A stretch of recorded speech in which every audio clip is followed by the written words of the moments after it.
बैजरामपुर की इस सरजमी पर बहुत सत्य बाबा साहब डॉक्टर B.R. अम्बेडकर की जयंती समारोह में बाबा साहब के संघर्षों पर मैं कोई चर्चा करूं, उससे पहले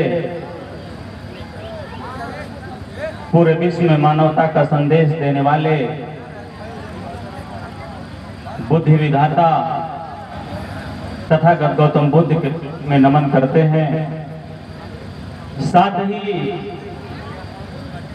तथागत गौतम बुद्ध के विचारों पर विश्वास करने वाले भारतीय संविधान के निर्माता, भारत के भाग्य विधाता बहुत सत्य बाबा साहब डॉक्टर B.R. अम्बेडकर के चरणों में नमन करते हैं। साथ ही अपने दौर के विद्रोही चेतना के महानायक कहे जाने वाले ओबीसी समाज में जन्मे परम पूजनीय पेरियार ललई सिंह यादव के चरणों में श्रद्धा का सुमन समर्पित करते हैं। साथ ही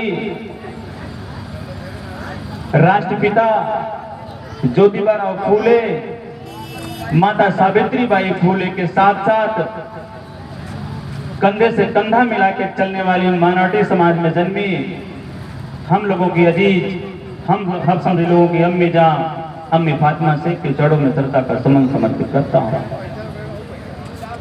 साथ ही साथ तथागत गौतम बुद्ध के विचारों को, बोल सकते बाबा साहब डॉक्टर B.R. अम्बेडकर के संघर्षों को बहुजन समाज के दिलों में स्थापित करने वाले, बहुजन के जननायक कहे जाने वाले, क्रांति के महानायक कहे जाने वाले मार कांशीराम साहब के चरणों में श्रद्धा का सुमन समर्पित करता हूं। साथियों, महापुरुषों की फहरिस्त लिस्ट बहुत बड़ी है। मैं एक स्वर में उन तमाम महापुरुषों के चरणों में श्रद्धा का सुमन समर्पित करूंगा जिन्होंने बहुजन समाज में जन्म लेकर के समय समय पर हम बहुजन समाज के लोगों का, दबे कुचले लोगों की बेहतरी के लिए संघर्ष किया। उन तमाम महापुरुषों को एक स्वर में आज इस मंच के माध्यम से मैं नमन करता हूं। साथ ही धन्यवाद देना चाहता हूं इस ग्राम सभा के हमारे सम्मानित साथी बड़े भाई मुलायम यादव जी का, जिन्होंने अपने अथक प्रयास से इस कार्यक्रम को सफल बनाने का प्रतिवर्ष काम करते हैं। और आज हमारे बीच दूर दराज से आए हुए, जिनको मैं भली भांति जानता पहचानना हूं, तमाम सम्मानित साथी जो हर कार्यक्रम में बाबा साहब की जयंती में मुलाकात होती रहती है, उन तमाम सम्मानित साथियों को दिल की गहराई से साधुवाद देता हूं। हमारे बीच मीरपुर से चल के आए हुए हमारे बड़े भाई सुभाष जी, और हमारे साथ चल के आए हैं मास्टर साहब योगेंद्र मार साहब, और हमारे बीच अभी बड़े भाई सियालाल गौतम जी अपनी बात को रख रहे थे। हम आप सभी को दिल की गहराइयों से साधुवाद करते हैं, आप सभी का हार्दिक अभिनंदन वंदन स्वागत करते हैं। और धन्यवाद देना चाहते हैं अपनी माता और बहनों को, जो इस कटिया के समय में भी दिन भर काम करने के बाद रात को जग करके बाबा साहब की जयंती में सम्मिलित हुई। हम आप सभी माताओं बहनों के चरणों में नमन करते हुए आपका हार्दिक अभिनंदन वंदन स्वागत करते हैं, और चाहते हैं कि आप सभी लोग जोरदार तालियों से हमारी माताओं बहनों का स्वागत करेंगे, क्योंकि सबसे ज्यादा भागीदारी हर कार्यक्रम में हमारी माताओं बहनों का दिखता है। साथियों, बाबा साहब के संघर्षों को किसी मंच पे 10-5 मिनट बोल देने से बाबा साहब के संघर्ष को बयान नहीं किया जा सकता। लेकिन साथियों, मैं 10-5 मिनट आपसे लूंगा, क्योंकि बच्चों का कार्यक्रम है, और मैं अपनी बात रखने के बाद मैं बैठूंगा और बच्चों का कार्यक्रम देख करके ही जाऊंगा। ऐसा नहीं कि मैं बोल के चला जाऊंगा।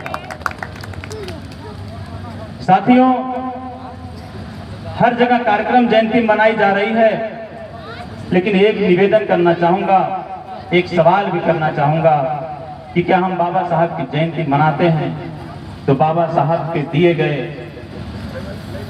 संघर्षों को बाबा साहब की बातों पर चलने का काम करते हैं। साथियों, मैं एक सवाल करना चाहता हूं माता और बहनों से कि क्या आज बाबा साहब की जयंती मना करके आप जाएंगी तो जो बाबा साहब की सोच रही है, जो बाबा साहब ने अपने सोच का भारत बनाने का प्रयास किया था, क्या उसमें आप अपनी सहभागिता निभाएंगी? यही सवाल मैं अपने नौजवान साथियों से भी करना चाहूंगा।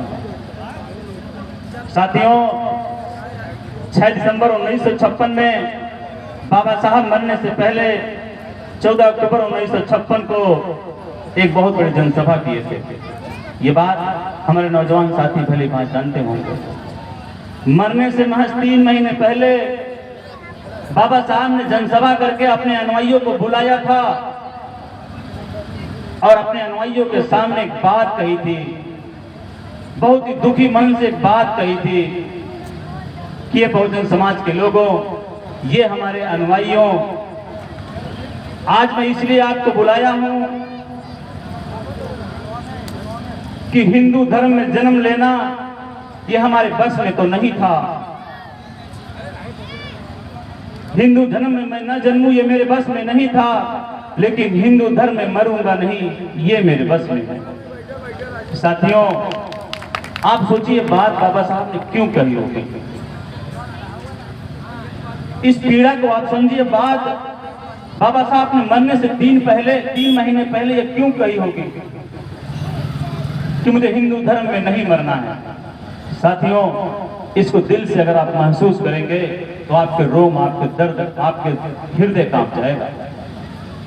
जब बाबा साहब पढ़ाई लिखाई कर रहे थे, सारे लोग इस बात से वाकिफ हैं कि हमारे गले में मटकी रहा करती थी, हमारे पूर्वजों के पीठ पर, कमर पर झाड़ू बांधा जाता था।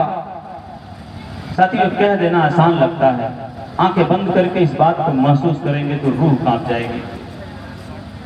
जब बाबा साहब को या हमारे समाज के लोगों को उस समय पानी पीने का अधिकार नहीं था, हमारे समाज के लोग किसी मंदिर के बगल से गुजर जाए, अगर परछाई उस मंदिर पर पड़ जाती थी, उस जमीन पर पड़ जाती थी, तो जमीन अपवित्र हो जाती थी।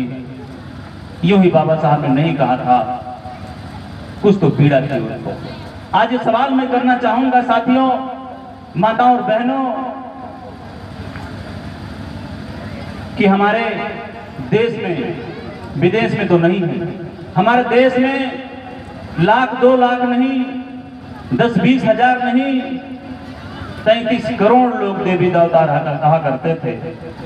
मैं एक सवाल करता हूं कि जब बाबा साहब ने अपनी तकलीफों से झेल रहे थे, जब बाबा साहब को पानी नहीं पीने दिया जा रहा था, जब हमारे समाज के लोगों को दुत्कारा जाता था, तो आप मन में एक बात सोचिए कि क्या उस समय कोई देवी देवता, कोई भगवान हमें नहीं देख रहा था? कोई तो 33 करोड़ों में एक को तैयार हो जाता हमारी पीड़ा को सहने के लिए, हमारे अंदर परिवर्तन लाने के लिए कोई एक देवी देवता खड़ा हो जाता, तो शायद उसका एहसान नहीं भूलते हम लोग। लेकिन साथियों, किसी देवी देवता ने बाबा साहब या हमारे समाज के लोगों का उपकार नहीं किया। बाबा साहब ने उसी समय इस बात को ठान लिया था कि इससे मुक्ति दिलाने के लिए मैं संघर्ष करूंगा, इससे मुक्ति दिलाने के लिए मैं संघर्ष करूंगा। बाबा साहब ने जब ये बात हिंदू धर्म छोड़ करके बौद्ध धर्म को अपनाया, तो उन्होंने बहुत सारी बातें बताई जो इस मन से मैं बहुत देर तक खड़ा होकर नहीं बता सकता, बहुत लंबी चौड़ी तकरीर हो जाएगी। लेकिन बाबा साहब ने कहा था कि ये मेरे अनुयायियों, ये मेरे समाज के लोगों, अब आपको मेरे कारवां को आगे ले जाना है और आपको किसी पाखंड में, किसी फालतू के पाखंड में नहीं पड़ना है। लेकिन दिल पे हाथ रख के मुझे बताओ माता और बहनों कि अभी 10 दिन, 15 दिन, 1 महीना पहले रामनवमी बीती है, बसियोरा तो जरूर किया होगा आप लोगों ने, बसियोरा तो जरूर किया होगा आप लोगों ने। ये बाबा साहब के साथ धोखा, उनकी सोच के साथ धोखा है, उनके विचारों के साथ धोखा है। अगर इस धोखे के साथ आप बैठ के जयंती मना रहे हैं तो हमें लगता है कि धिक्कार है ऐसा जयंती मनाना। मैं व्यक्तिगत विचार बता रहा हूं। आज अगर आपके सामने हम सभी लोग सम्मान से जीने का काम कर रहे हैं साथियों, अच्छा पहनने का काम कर रहे हैं, अच्छा खाने का काम कर रहे हैं, साफ सुथरा बिजली का पानी पीने का काम कर रहे हैं, तो मैं इस बात को दावे के साथ कह सकता हूं कि यह देन किसी देवी देवता की नहीं है, बल्कि हमारे बहुत सबसे बाबा साहब डॉक्टर B.R. अम्बेडकर के देन है। ये एकदम कड़वा सच है, जिसको निगलना हो निगले, जिसको नहीं निगलना है वो थूक दे। ये कड़वा सच है, इसके सिवाय आपकी बात कोई सुनने वाला नहीं था। इस मंदिर में घुसने का अधिकार भी अगर किसी ने दिलाया तो बाबा साहब डॉक्टर B.R. अम्बेडकर ने दिलाया था। एक छोटी सी दास्तां बताऊं माताओं बहनों आपको, एक छोटी सी दास्तां बताऊं। जब बाबा साहब डॉक्टर B.R. अम्बेडकर ने अपने समाज को मंदिर में घुसने का अधिकार दिलाया तो माता रमा ने कहा कि बाबा साहब आपने तो अधिकार दिला दिया, अब मुझे उस मंदिर में ले चलिए ताकि मैं भी दर्शन कर सकूं। तब बाबा साहब ने उन्हें कहा, हे रमा तुम ये क्या कह रही हो? मैंने अधिकार सिर्फ इसलिए अपने समाज को दिलाया ताकि उन्हें जिल्लत की जिंदगी ना जीना पड़े, ताकि वहां भी वो जा सके। इसलिए नहीं दिलाया कि आप उसमें गुमराह हो जाएं, उसमें फंस जाएं। इसलिए मैंने उस अधिकार को नहीं दिलाया। इसलिए अपने हिस्से से मैं एक बात कहना चाहूंगा माताओं बहनों, मेरे मित्रों, मेरे नौजवान साथियों, मैं दिल की गहराइयों से, अभी सियाराम भाई अपनी बात को रख रहे थे, उन्होंने कहा कि समय दान देना चाहिए, बहुत अच्छी बात है, लेकिन मैं अपने हिस्से की एक बात कहना चाहूंगा बाबा साहब के लिए कि बाबा साहब आपकी वजह से एलपी गौतम आज जगह जगह मंचों पर जाकर अपनी बात रख रहा है। अगर ये देन किसी की है तो सिर्फ और सिर्फ आपकी है और किसी की नहीं है। इसलिए मैं आपका कर्जदार हूं। इस कर्जदार के नाते मैं ये बात कहना चाहता हूं कि जब तक ये चांद सूरज धरती गगन रहेगा, जब तक ये चांद सूरज धरती गगन रहेगा, ऐ बहार बागमा तेरा चमन रहेगा, हिमगिरी सिले से सिंधु तक हर शख्स की जुबां पर ऐ दलित वंश भीमा के लाल तू ही अमर रहेगा, तू ही अमर रहेगा। साथियों, वो दुश्वारियां आज भी झेलनी पड़ रही है। हम आप सम्मान पूर्वक जीने का काम कर रहे हैं, लेकिन आज भी अभी आप न्यूज उठा के देख लीजिए, जगह जगह बाबा साहब की प्रतिमा को तोड़ा जा रहा है 21वीं सदी में। ये सोच, ये नफरत उसी समय की उपजी हुई है। उन्हीं के वंश जो सोच अपने दिमाग में रखे हैं, जिनके दिमाग में अभी मनुस्मृति का कीड़ा घुसा हुआ है। और एक बात आपके सामने कहना चाहूंगा साथियों, कुछ लोग जो कहते हैं कि अब तो सब आपकी जयंती मना रहा है, अब तो सारे समाज के लोग बाबा साहब की जयंती मना रहे हैं। जी हाँ साथियों, हम लोग तो 14 तारीख से मनाना शुरू किए। कहीं से आदेश आया था कि आप 13 तारीख को ही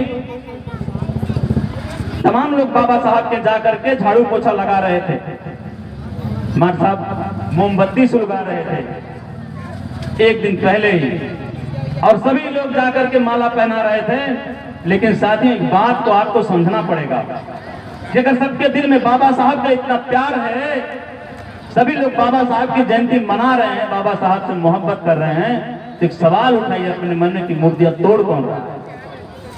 बाबा साहब की प्रतिमा पे काली लगा कौन रहा है? बाबा साहब की उंगली को ध्वस्त कौन कर रहा है? बाबा साहब के बनाए गए संविधान को जला कौन रहा है? सवाल तो ये भी बनता है। तो साथियों, ये मुखौटा लगाए हैं, अपने वोट की राजनीति के लिए बाबा साहब की जयंती मनाते हैं, और दिन के उजाले में, लाइट के उजाले में ये जयंती मनाते हैं, बाबा साहब के चरणों में पुष्प अर्पित करते हैं, और यही लोग रात के अंधेरे में बाबा साहब की प्रतिमा पे काली पोतने का काम करते हैं, और कोई दूसरा नहीं पोतता। अगर ये मेरी आवाज ऐसी सोच वाले मनवादियों के कानों तक पहुंचती है, तो मैं इस मंच के माध्यम से बात करना चाहूंगा कि वतन की शान गरीबों की जान थे बाबा। तुम्हारी हैसियत नहीं है कि तुम बाबा साहब के प्रतिमा पे काली पोत दोगे तो बाबा साहब का अस्तित्व और इतिहास मिट जाएगा। वतन की शान गरीबों की जान है बाबा, दिया के सामने सूरज समान है बाबा। वतन की शान गरीबों की जान है बाबा, दिया के सामने सूरज समान है बाबा। अरे वो लोग जो जला करते हैं बाबा साहब की हस्तियों से, उन्हें पता ही नहीं कितने महान हैं बाबा, उन्हें पता ही नहीं कितने महान हैं बाबा। साथियों, अगर आप बोर ना हो तो एक दो वाक्य आपसे और शेयर करना चाहूंगा। जो आज तमाम लोग कहते हैं, तमाम संगठन बना करके बाबा साहब की कारणों को आगे बढ़ाने का काम करते हैं, बहुत अच्छी बात है, बहुत अच्छा लगता है। इसलिए मैं कह रहा था कि जो ये फर्जी अंबेडकरवादी हैं, इनसे आप बचिए। फर्जी अंबेडकरवादी से बच जाएंगे तो बाबा साहब का मिशन आगे बढ़ेगा, नहीं तो हम गुमराह हो जाएंगे। हमारे समाज में अब ये हमसे वोट नहीं मांगते, अब हमारे बीच हमारे लोगों को खड़ा कर देते हैं, अपने लोगों के खिलाफ अपने लोगों को बांटने के लिए और अपने वोट की राजनीति करते हैं। इसलिए गौब साहब की एक नज्म है, इमरान प्रताप गढ़ी साहब की एक नज्म है कि मोहब्बत कौन करता है, सियासत कौन करता है।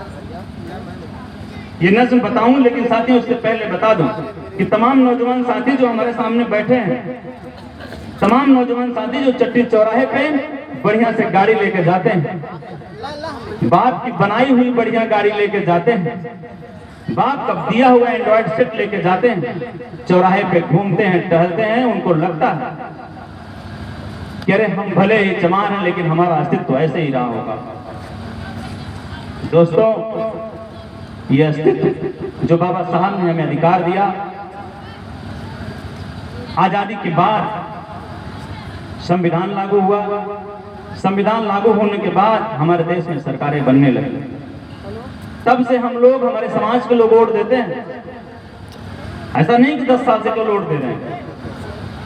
हमारे सामने 80 साल के पिता भी बैठे हैं, आप बता दीजिए आप वोट देते थे कि नहीं देते थे? तब भी आप वोट देते थे। लेकिन मुझे ये बता दो ईमानदारी से, अपने दिल पे हाथ रख के बात बताना नौजवान साथियों और मेरे पिता के बुजुर्गों, कि जब आजादी के बाद तमाम सरकारें तब भी मुख्यमंत्री प्रधानमंत्री बना करते थे कि नहीं बना करते थे? जरा एक बार बताइए हाथ उठा करके। तभी आपने मुख्यमंत्री देखा होगा, प्रधानमंत्री भी देखा होगा। लेकिन मुझे बता दीजिए कि तब क्या किसी चमरोटी में बाबा साहब की मूर्ति हुआ करती थी? नहीं हुआ करती थी। अरे आप मूर्ति छोड़ दो, आज देश आजाद होने के बाद भी हम बाबा साहब का नाम नहीं ले सकते थे। अगर हम बाबा साहब का नाम ले देते तो हमको मारा जाता। इस बात को महसूस करते हैं कि नहीं करते हैं? इसलिए नौजवान साथियों, ये ऐसे विरासत में नहीं मिला, ये मिला है। बाबा साहब के संघर्षों को स्थापित किसी ने किया है तो मानव कांशीराम साहब ने किया। अपनी आंखें बंद करिए, मानव कांशीराम के संघर्षों के बाद का देखिए कि भारत क्या था, हमारे अस्तित्व क्या था। लेकिन मानव कांशीराम, धन्य हो मानव कांशीराम, आप आए और हमारे बहुजन समाज को जगाने का काम किया, हमारे बहुजन समाज को एकत्रित करने का काम किया, हमारे बहुजन समाज को अपने वोट की ताकत बताने का काम किया। अच्छा, हमारे बहुजन समाज के लोग अपने वोट की ताकत समझ गए, अपने वोट के अधिकार को समझ गए कि हमें वोट दे करके हम अपना मुख्यमंत्री प्रधानमंत्री बना सकते हैं। तो मानव कांशीराम साहब ने मुख्यमंत्री भी बनवाया था ये उत्तर प्रदेश सरकार में। और जब से मानव कांशीराम ने संघर्ष किया और अपने प्रदेश में मुख्यमंत्री बनाया, तब से ताव से लोग कहते हैं चमार जी। ऐसे नहीं बोलते बेटा, चमार जी। वो बाबा साहब और मानव कांशीराम संघर्षों की देन, ऐसे नहीं हो गया। तब हम बाबा साहब की जयंती मनाते हैं, कितने लोग मन से खड़े होकर कहते हैं क्या ये मेरे साथ जुड़ जाइए, फलाने संगठन वाले मेरे साथ जुड़ जाइए। मेरे भाई, संगठन बना करके अपने साथ मत जुड़िए, संगठन बना करके एक जगह जोड़ने का काम करिए, तब बाबा साहब का मिशन पूरा होगा। ऐसे मिशन पूरा होने वाला नहीं है। आप संगठन बना के अपने व्यक्तिगत फायदों के नाते आप कार्यक्रम करिए, व्यक्तिगत फायदों के नाते, चंदा चुटकी के नाते आप कार्यक्रम करिए और अपने समाज को गुमराह करिए कि फलाने गलत है, ढकाने गलत है, मानव कांशीराम साहब ने क्या किया, बहन जी ने क्या किया, फलाने ने क्या किया। अगर आप ऐसा करते हैं तो आप बाबा साहब के सपनों को साकार नहीं कर रहे हैं, बाबा साहब के सपनों की हत्या कर रहे हैं। मैं इस दावे के साथ कहता हूं। इसलिए मैं कहता हूं कि फर्जी अम्बेडकरवाद से बचिए। आपके बीच कोई आता है उसकी बात मानिए, लेकिन जहां आपको जाना है एक जगह जुट होकर जाइए, जहां से आपका उद्धार हुआ है होगा। इसलिए प्रतापगढ़ी साहब की एक शेर है कि मोहब्बत कौन करता है, सियासत कौन करता है। मोहब्बत कौन करता है, सियासत कौन करता है, हमें मालूम है मेरी हिफाजत कौन करता है। मोहब्बत कौन करता है, सियासत कौन करता है, हमें मालूम है मेरी हिफाजत कौन करता है। मानव कांसीराम साहब के बाद, बोसत बाबा साहब के बाद, मानव कांसीराम साहब के बाद बहुजनों बहन जी ने बचा रखी बहुजनों की लाज यहाँ, वरना अरे सभी टुकड़ों पर करते हैं यार। बगावत कौन करता है, आपके वोट लेकर करते हैं, कोई बगावत करने वाला नहीं है। और एक बात और कहूंगा, उसी बात को फिर रिपीट करूंगा कि आज से 40 साल पहले अगर मेरे बीच 60 साल का कोई हमारे पिता तुल बुजुर्ग हो गए तो उनसे आप चर्चा करिएगा कि आज से 30 साल 40 साल पहले तब भी सरकारें हुआ करती थी। अपने घर से चिल्लाकर बुलाते थे फलनवा, अपने घर के छत से चिल्लाते थे फलनवा। एक बार में अगर आपने सुन लिया तो ठीक है, नहीं तो उसी छत से चिल्लाते थे बहन बेटी की गाली देकर के काम पे आ जाओ। अगर मैं झूठ बोल रहा हूं तो बताइएगा। चिल्लाकर बोलते थे। और जब मजदूरी कराने के लिए हमारे घर पे आते थे साथियों, अगर मेरे बाप दादा चारपाई छोड़कर नहीं उठते थे, उनके सामने, उनकी बहन बेटियों के सामने उन्हें गाली दिया करते थे। इस बात को आप मानते हैं कि नहीं मानते? अगर इस बात को मानते हैं तो एक बात रखिएगा, जो ये कहते हैं कि आंधी में पर न तोला जाएगा। नौजवान साथियों, अरे अब तो आपके पास बाबा साहब का संविधान है और कांसीराम जैसे लोगों का संघर्ष समाज में स्थापित है। अब आपको डरने की जरूरत नहीं। उनसे कहिए कि जो ये कहते हैं कि आंधी में पर न तोला जाएगा, ये जानकर खुश हैं कि उनसे लब न खोला जाएगा। चिल्ला कर कह दो, चिल्ला कर कह दो कि हम तूफानी से डरने वाले लोग नहीं। कातिल को मरते दम तक कातिल ही बोला जाएगा, कातिल को मरते दम तक कातिल ही बोला जाएगा। और एक बात और कहो कि डॉक्टर एल.पी. गौतम और हमारे समाज में लोग पढ़ने लिखने का काम कर रहे हैं, पढ़ लिख के 10 रुपए कमाने का काम कर रहे हैं। उनसे भी कहो कि अब तुम्हारी चौकटों पे सर रखा नहीं हूं मैं। उनसे आंखें से आंखें मिलाकर बोलिए कि तुम्हारी चौकटों पर, जैसा कि मुझे महसूस है कि हमारे मुलायम भाई बोलते हैं, मैंने बहुत पता किया मुलायम भाई के बारे में। पता नहीं क्यों मेरा मन किया कि मैं पता करूं कि क्या सच है क्या झूठ है। लेकिन जैसा मुझे पता है कि मुलायम यादव जी नजरों से नजरें, आंखें से आंखें मिला के इस बात को बोलते हैं, उनसे आप भी बोलिए कि तुम्हारी चौकटों पे अवसर रखता नहीं हूं मैं। तुम्हारी चौकटों पर अवसर रखता नहीं हूं मैं। ये बात कहूं उससे पहले बता दूं कि जब हमको मजदूरी मिलती थी ना, हमारे पिता हमारे बाप दादा को, तो मजदूरी ऐसी जगह बंधवाते थे जहां छेद होता था। गमछे फटई के उस कोने में मजदूरी, जहां छेद होता था हमारे साहब, और वो मजदूरी घर पे लाते लाते मजदूरी का आधा हिस्सा रास्ते में गिर जाता था। रात की भूख नहीं मिलती थी, सुबह खाने के लिए उनके चिल्लाए हुए पर उनके घर जाकर फिर से मजदूरी किया करते थे। लेकिन वो दौर बदल गया है। धन्य बाबा साहब आपकी देन है, धन्य मानव कांसीराम साहब आपकी देन है। वो दौर बदल गया है। हम तो नजरों से नजरें मिला के बोलिए कि तुम्हारी चौकटों पे अवसर रखता नहीं हूं मैं। हजारों बार मारो तो भी मरता नहीं हूं मैं। अरे तुम्हारी तोप और बंदूक हमें क्या डराएगी? अब तुम्हारे बाप के भी बाप से डरता नहीं हूं मैं, तुम्हारे बाप के भी बाप से डरता नहीं हूं मैं। ये बात चिल्लाकर बोलने की जरूरत है। और उसके साथ साथ, बोलने के साथ साथ अपने अंदर परिवर्तन लाने की जरूरत है। साथियों, मैंने बहुत लंबा समय लिया। हमें लग रहा है कि हमारे अंदर परिवर्तन लाने की जरूरत इसलिए है कि अगर हम एक चीज से दूर हो जाएंगे, ये बताइए कि अगर आप इस बात को मानते हैं कि बाबा साहब ने हमारे साथ इतना किया, अगर बाबा साहब सब कुछ हमारे लिए अच्छा किए, तो बाबा साहब ने ये बात भी कही थी कि आप पाखंडवाद से दूर हो जाइए। पाखंडवाद में तो समझती है माताओं बहनों, समझती हैं तो बोलिए ना। पाखंडवाद क्या होता है समझती हैं? बोलिए ना मां, समझती हैं? पाखंडवाद मतलब अंधविश्वास। अंधविश्वास मतलब गोबर का रख के पूजा करना, वो अंधविश्वास होता है। गोबर से तकलीफ दूर नहीं होगी, उसी गोबर से अनाज निकाल के खाया जाता था। पूछ लीजिएगा, उसी गोबर के अनाज को निकाल करके धुल के पिसवा के खाया जाता था। अगर गोबर इतना ही उपकार करता तो बहुत पहले सुधार हो जाता। इसलिए आप पाखंडवाद से दूर हो जाइए, फालतू के विडंबनाओं से दूर हो जाइए। अगर आपको कोई त्योहार मनाना है, बाबा साहब की जयंती है, हमारे तमाम महापुरुषों की जयंती है, अगर हमें सब कुछ बाबा साहब ने दिया है तो मेरा भगवान कौन है जी? जब मुझे भगवान की जरूरत थी तब तो मुझे भगवान दिया ही नहीं। यही हम लोगों के बाबा साहब रोते रोते अपनी जिंदगी बिताए, अपने 4 बच्चों, अपने बच्चों की कुर्बानियां दी। इनके पास दवा करने के लिए पैसा नहीं था। आपके बच्चों को बुखार आता है तो डॉक्टर कर्ज बुला लेते हैं। इनके पास अपने बच्चों का इलाज करने के लिए पैसा नहीं था, फिर भी उन्होंने रुका नहीं, हमारे आपकी बेहतरी के लिए संघर्ष किया। अगर आप इतना सब कुछ आपके लिए किए तो आपको इनकी बातों को मानना पड़ेगा, अपने दिमाग से अंधविश्वास निकालना पड़ेगा। अगर आपको त्योहार मनाने की इतनी ही जरूरत है तो अपने महापुरुषों के नाम से त्योहार मनाइए। अगर सब कुछ बाबा साहब ने दिया तो हमारा भगवान कौन है भाई? जोर से हाथ उठा के बोलिए, कौन है हमारा भगवान? बाबा साहब, डॉक्टर बी आर अम्बेडकर साहब हमारे भगवान। जब हमें किसी की जरूरत थी मेरे काम कोई नहीं आया, अब उसको मेरी जरूरत होगी, मैं उसके काम आने वाला नहीं हूं। बात अब तो मुझे बुलाए भी कि आ जाओ अंदर, तो मैं दर्शन दूंगा सीना फाड़ के, तब भी आप मत जाइए। उनसे बोलिए कि मेरे बाबा साहब ने आपको तिरस्कृत किया है, आपको छोड़ा है, मैं भी आपको छोड़ता हूं।